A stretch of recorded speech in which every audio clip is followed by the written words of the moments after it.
현대는 악덕 기업입니다. 노동자를 착취하고 멕시코 직원들을 부당하게 대우하고 있습니다.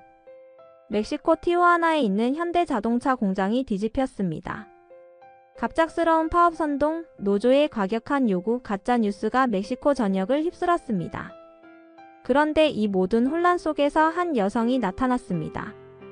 저는 파업에 참여하지 않을 겁니다.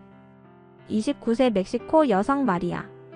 그녀의 한마디가 모든 것을 바꿨습니다. 저는 멕시코 티후아나에 있는 현대자동차 공장에서 일하는 마리아입니다. 올해 29살이에요. 매일 아침 5시 30분에 일어나면 제일 먼저 드는 생각은 오늘도 감사하다는 것입니다. 현대에서 일할 수 있어서 정말 감사하죠. 사실 저희 집 사정이 정말 복잡해요. 제가 20살 때 끔찍한 일이 일어났거든요. 아버지가 갑작스러운 사건에 휘말려 돌아가셨어요. 그냥 일하러 가던 길이었는데 예상치 못한 상황에서 생명을 잃으셨죠. 그때 현장에서 아버지를 잃은 충격은 정말 말로 표현할 수 없었어요. 더 가혹한 건 그 사건 이후였습니다. 어머니가 극심한 충격과 스트레스로 당뇨가 급격히 악화되셨어요. 밤마다 악몽에 시달리시며 약도 제대로 드시지 못했죠. 남동생은 겨우 16살이었는데 아버지를 잃은 충격으로 몇 달 동안 말을 하지 못했어요. 갑자기 제가 온 가족의 기둥이 되어버렸습니다. 친척들은 너무 위험한 동네라며 도와주기는커녕 오히려 피했어요. 결국 세 식구가 서로에게만 의지하며 살아야 했어요. 어머니 병원비와 동생 상담 치료비, 생활비를 위해 제가 빨리 일자리를 찾아야 했습니다. 처음에는 위험한 밤시간 청소일도 하고 임시 공장에서 하루 16시간씩 일하기도 했어요. 몇 번은 월급을 제대로 못 받기도 했죠. 돈이 정말 부족했습니다. 동생이 아버지처럼 되고 싶지 않다며 엔지니어가 되겠다고 했거든요. 동생 교육에 들어가는 돈도 만만치 않았어요. 동생 어릴 때가 생각나네요. 엄청 조용하던 아이였어요. 그런데 그 아이가 말을 못하던 시절 유일하게 반응을 보인 게 한국 드라마였어요. 우연히 이웃집에서 틀어놓은 한국 드라마를 보면서 처음으로 웃음을 보였거든요. 그래서 저도 동생과 함께 한국 드라마를 보기 시작했어요. 이거 무슨 뜻이야? 라고 물어보는 동생 때문에 자막을 보면서 한국어를 조금씩 따라했죠. 감사합니다. 안녕하세요. 가족 이런 단어들을 자연스럽게 외우게 되었어요. 동생이 점점 말을 하기 시작하면서 누나, 나중에 한국에 가보고 싶어라고 했어요. 그 말이 저에게는 큰 희망이 되었죠. 그 아이의 꿈만큼은 꼭 이뤄주고 싶었는데 제가 벌어오는 돈으로는 한계가 있었어요. 그러던 중에 현대자동차에서 직원을 정식 채용한다는 소식을 들었어요. 한국 회사라니. 동생과 함께 봤던 드라마가 생각나면서 마치 운명 같다는 생각이 들었어요. 하늘에서 내린 기회 같았죠. 면접을 보러 갔을 때 정말 떨렸습니다. 한국 회사라서 더 긴장되었어요. 하지만 면접관들이 정중하게 대해주셔서 놀랐습니다. 그런데 면접 중에 정말 예상치 못한 일이 벌어졌어요. 면접관이 스페인어로 가족을 위해 얼마나 열심히 일할 수 있습니까? 라고 물어보셨는데 저는 너무 긴장해서 실수로 한국어로 대답했어요. 가족을 위해서라면 뭐든지 하겠습니다. 그 순간 면접장이 조용해졌어요. 저는 완전히 망쳤다고 생각했죠. 그런데 한국인 면접관의 표정이 갑자기 밝아지더라고요. 어떻게 한국어를 아시나요? 사실 동생이 한국 드라마를 워낙 좋아해서 집에서 같이 보면서 조금씩 배웠거든요. 그 얘기를 하니까 면접관들이 웃으시면서 한국에 대한 관심이 정말 대단하네요 라고 하셨어요. 일주일 후에 합격 통보를 받았죠. 나중에 알고 보니 그 한국어 한마디가 결정적이었다고 하더라고요. 그때 정말 울었어요. 기뻐서 말이에요. 현대에서 일하기 시작한 지 벌써 5년이 되었습니다. 처음에는 모든 게 어색했어요. 자동차 부품 조립법도 배워야 하고 품질 관리 시스템도 익혀야 했죠. 그런데 첫 주에 정말 충격적인 일이 있었어요. 제가 실수로 중요한 부품을 잘못 조립한 거예요. 완성된 차 10대가 다시 분해되어야 하는 상황이었죠. 저는 완전히 절망했어요. 첫 주에 이런 실수를 하다니 당장 해고될 거야. 그런데 김 부장님이 저를 부르시더니 뜻밖의 말씀을 하셨어요. 마리아 씨, 실수는 누구나 해요. 중요한 건 같은 실수를 반복하지 않는 거죠. 대신 이 실수를 통해 더 좋은 시스템을 만들어 봅시다. 그 후로 부장님과 함께 실수 방지 매뉴얼을 만들었어요. 그 매뉴얼이 나중에 전체 공장에 도입되어서 사고율이 30%나 줄어들었거든요. 저는 문제를 일으킨 직원에서 개선 제안자가 되었죠. 그리고 몇 달 후 정말 놀라운 일이 벌어졌어요.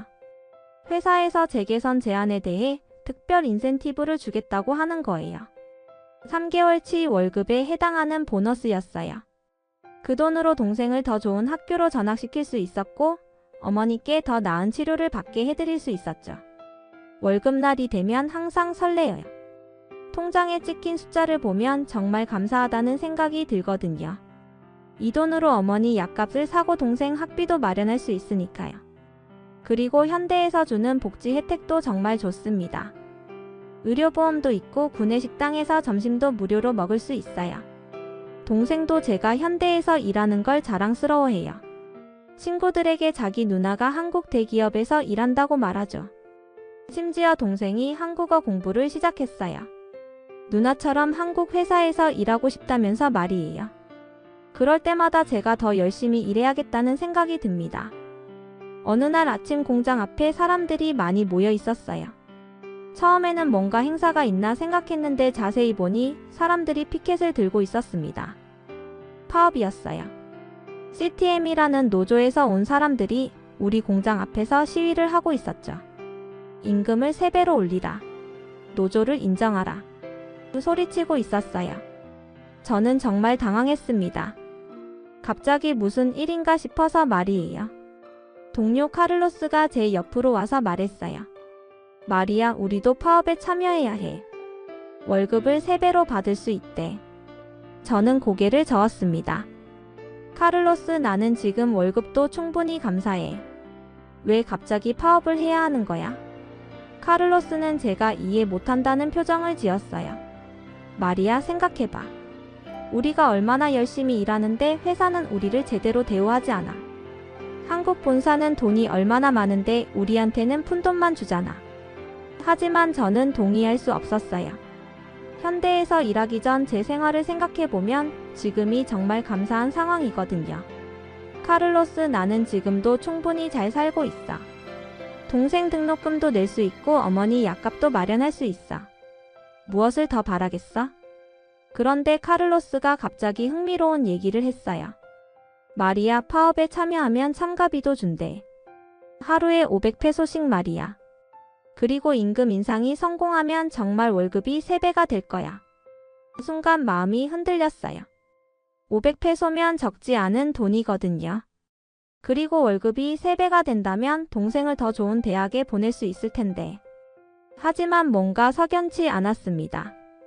카를로스, 그런데 회사가 갑자기 월급을 3배로 올려줄 리가 있겠어? 그리고 우리가 파업하면 회사는 어떻게 돼? 그 순간 김 부장님이 생각났어요. 김 부장님은 저를 따뜻하게 대해주셨던 분이에요. 제가 첫 주에 실수했을 때도 꾸짖지 않고 오히려 배움의 기회로 만들어주셨죠.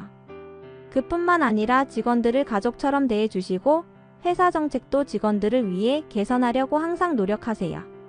그런 분이 하시던 모든 일들이 떠올라서 차마 파업을 할 수 없었어요. 그래서 카를로스에게 말했습니다. 미안해 카를로스. 나는 파업에 참여할 수 없을 것 같아. 나는 지금도 충분히 감사하고 있어. 파업이 시작된 지 4일째 되던 날 정말 힘들었어요. 공장에 출근하는 사람이 3분의 1도 안 되었거든요. 대부분 파업에 참여하느라 나오지 않았습니다. 그런데 더 힘든 건 나온 사람들조차 저를 이상하게 쳐다본다는 거였어요. 점심시간에 구내식당에 갔는데 평소에 함께 밥을 먹던 동료들이 저를 피하더라고요. 혼자 밥을 먹고 있는데 다른 테이블에서 제 얘기를 하는 소리가 들렸어요. 마리아는 왜 저러는 거야? 우리가 더 좋은 조건을 위해 싸우는데 혼자만 빠져서. 아, 쟤는 원래 회사 편이야. 우리가 고생하는 것도 모르고. 그러게 김 부장한테 잘 보이려고 하는 거 아니야? 정말 마음이 아팠어요. 5년 동안 함께 일하면서 가족처럼 지내던 동료들이 갑자기 저를 이상하게 보니까요. 하지만 제 신념을 바꿀 수는 없었습니다. 저는 정말 지금 상황에 감사하고 있었거든요. 며칠 후에는 더 심해졌어요. 화장실에 가는데 벽에 제 이름이 적혀 있더라고요. 마리아는 회사 스파이라고 말이에요. 정말 충격이었습니다. 집에 돌아와서 어머니에게 털어놓았어요. 엄마, 제가 잘못 생각하고 있는 걸까요? 어머니가 제 손을 잡으시며 말씀하셨어요. 마리아야, 네가 옳다고 생각하는 걸 해야 해. 남들이 뭐라고 하든 내 신념을 지켜야 해. 파업 일주일째 되던 날 김 부장님이 저를 사무실로 불렀어요. 정말 떨렸어요. 뭐 때문에 부르시는 건지 가늠이 안 돼서 그랬어요. 사무실 문을 두드리고 들어가니 김 부장님이 따뜻한 미소로 맞아주셨어요. 마리아 씨, 앉으세요. 요즘 많이 힘들죠? 김 부장님의 첫마디였어요. 그 말을 듣자마자 눈물이 나올 뻔했어요.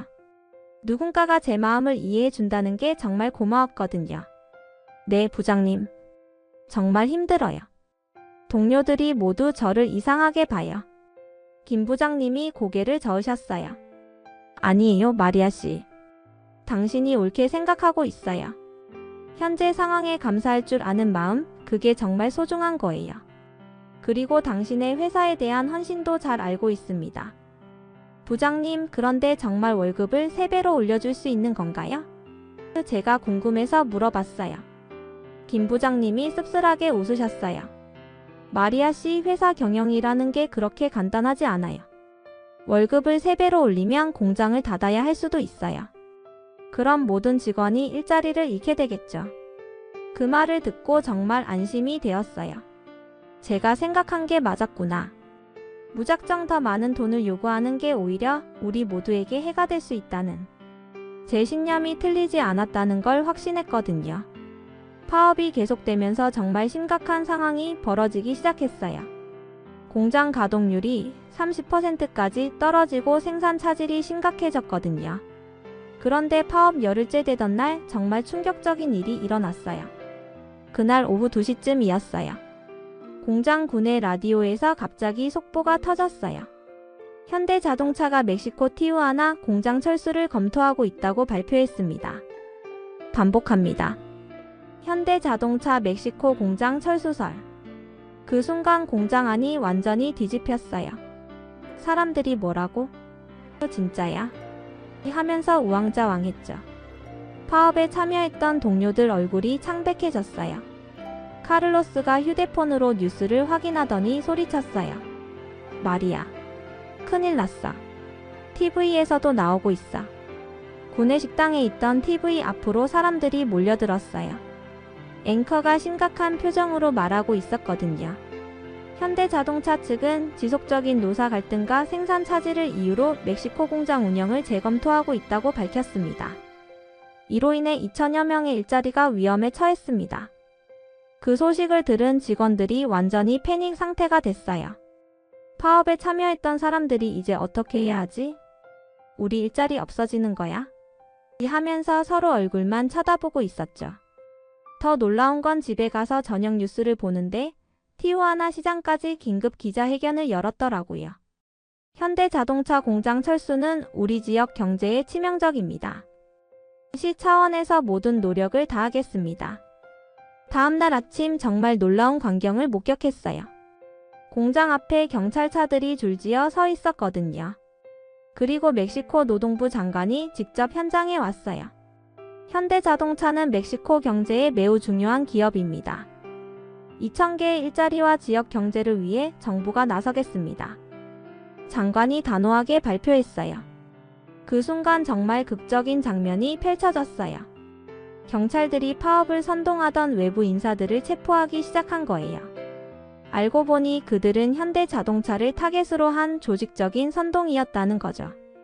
여러분, 속지 마세요. 이들은 여러분의 일자리를 생각하는 게 아니라 다른 목적이 있었습니다. 그 경찰서장이 확성기로 외쳤어요.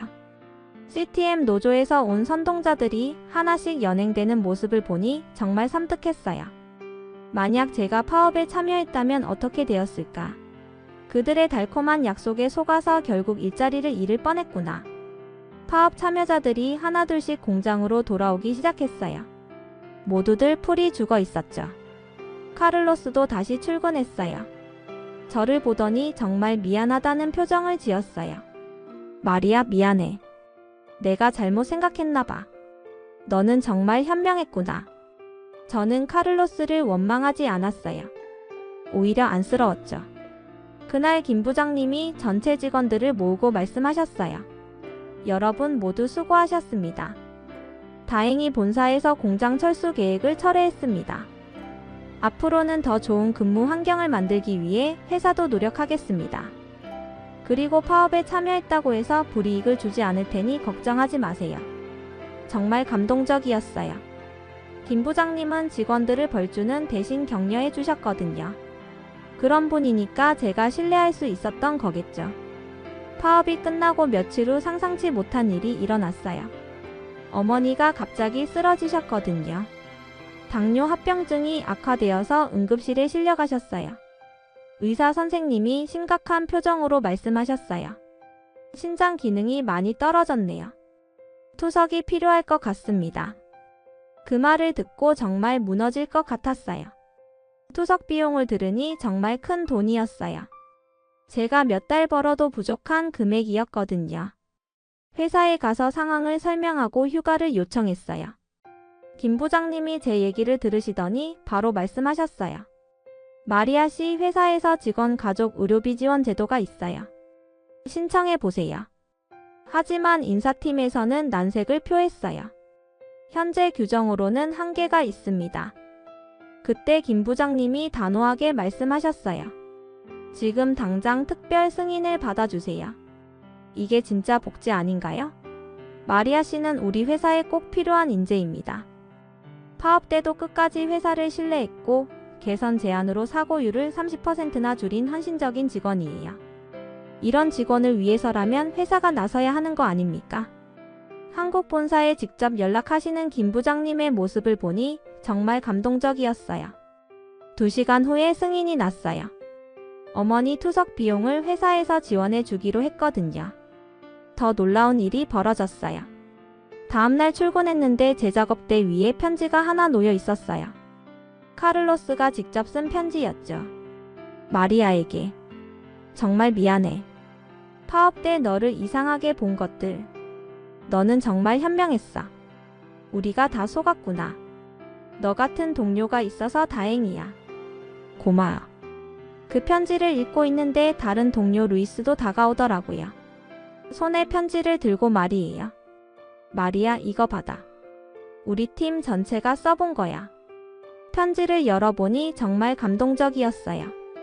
마리아, 우리가 너를 오해했어. 내가 옳았구나. 앞으로는 너처럼 감사할 줄 아는 마음을 가져야겠어. 우리 팀의 자랑스러운 동료야. 그런데 더 놀라운 건 그게 끝이 아니었어요. 하루 종일 여러 부서에서 편지가 계속 배달되었거든요. 생산팀, 품질관리팀, 심지어 격리팀에서까지 편지가 왔어요. 마리아, 당신의 용기에 감사합니다. 당신 덕분에 우리가 정말 소중한 걸 깨달았어요. 파업 때 혼자서도 신념을 지킨 당신이 정말 대단해요. 존경합니다. 점심시간이 되니 카를로스가 저에게 다가오더라고요. 손에 봉투를 들고 말이에요. 마리아, 이거 받아. 우리가 다 모았어. 이게 뭐야? 어머니 치료비야. 우리 모든 직원이 조금씩 모았어. 그리고 이것도. 카를로스가 또 다른 편지를 건네주었어요. 전 직원 일동이 쓴 편지예요. 읽어봐. 편지를 열어보니 정말 많은 사람들의 서명이 있었어요. 마리아에게. 당신은 우리의 영웅입니다. 파업 때 혼자서도 옳은 길을 걸었던 당신의 용기를 존경합니다. 어머니 치료 잘 되시기를 온 마음으로 기원합니다. 현대자동차 티후아나 공장 전 직원 1동. 봉투를 열어보니 정말 많은 돈이 들어있었어요. 한 사람당 얼마씩 낸 건지는 모르겠지만 모든 동료들이 마음을 모아준 거였어요. 카를로스, 이거 정말 받아도 되는 거야? 당연하지. 우리가 가족이잖아. 너는 파업 때도 우리를 원망하지 않았잖아. 그런 너니까 우리도 도와주고 싶어. 다른 동료들도 하나둘씩 와서 격려해 주었어요. 마리아 어머니 꼭 나으실 거야. 우리가 여기서 기다리고 있을게. 한국 가서 좋은 구경 많이 하고 와. 우리 대신 김치도 먹어봐. 모든 사람이 따뜻한 마음으로 응원해 주었어요. 파업에 참여했던 동료들이 이렇게 따뜻하게 도와주다니. 사람의 마음이라는 게 정말 신기하다고 생각했어요. 그날 저녁 김 부장님이 좋은 소식을 가져다 주셨어요. 마리아 씨 한국에서 어머니 치료받는 것도 가능할 것 같아요. 회사에서 전액 지원하기로 했습니다. 정말이요, 부장님? 꿈 같은 얘기네요. 네, 내일 항공편 예약해 드릴게요. 한국의 좋은 병원에서 치료받으시면 돼요. 출발 전날 밤 잠이 오지 않았어요. 내일이면 한국에 가게 된다니 꿈 같은 일이었거든요. 동생도 흥분해서 말했어요. 누나, 한국은 어떤 곳일까? 의료기술이 정말 좋다던데. 다음날 공항에 가는데 정말 놀라운 일이 벌어졌어요. 동료들이 모두 나와서 환송회를 열어준 거예요. 마리아, 한국 가서 좋은 구경 많이 하고 와. 어머니 치료 잘 받고 꼭 건강하게 돌아라. 김 부장님도 마지막까지 챙겨주셨어요. 마리아 씨 한국에서 연락할 번호예요. 무슨 일 있으면 언제든 연락하세요. 비행기 창문으로 멕시코 땅이 점점 멀어지는 걸 보니 감회가 새로웠어요. 파업을 거부했을 때는 정말 외로웠지만 결국 옳은 선택이었다는 걸 깨달았거든요. 그리고 진짜 가족이 무엇인지도 알게 되었어요. 혈연으로 맺어진 가족도 중요하지만 마음으로 연결된 직장 동료들도 가족이 될 수 있다는 걸 말이에요. 때로는 남들이 다 하는 일이라고 해서 따라갈 필요가 없다는 걸 배웠어요. 내 신념을 지키는 게 얼마나 중요한지 말이에요. 인생이 구름 같은 것 같다고 생각해요. 때로는 어둡고 무겁게 느껴지지만 그 위로는 항상 맑은 하늘이 있다는 걸 말이에요. 지금 저도 구름 위를 날고 있듯이 앞으로도 희망을 잃지 않고 살아가겠다고 다짐했어요. 여러분의 구독과 좋아요는 제게 큰 힘이 됩니다. 앞으로도 더 좋은 이야기로 찾아뵐게요.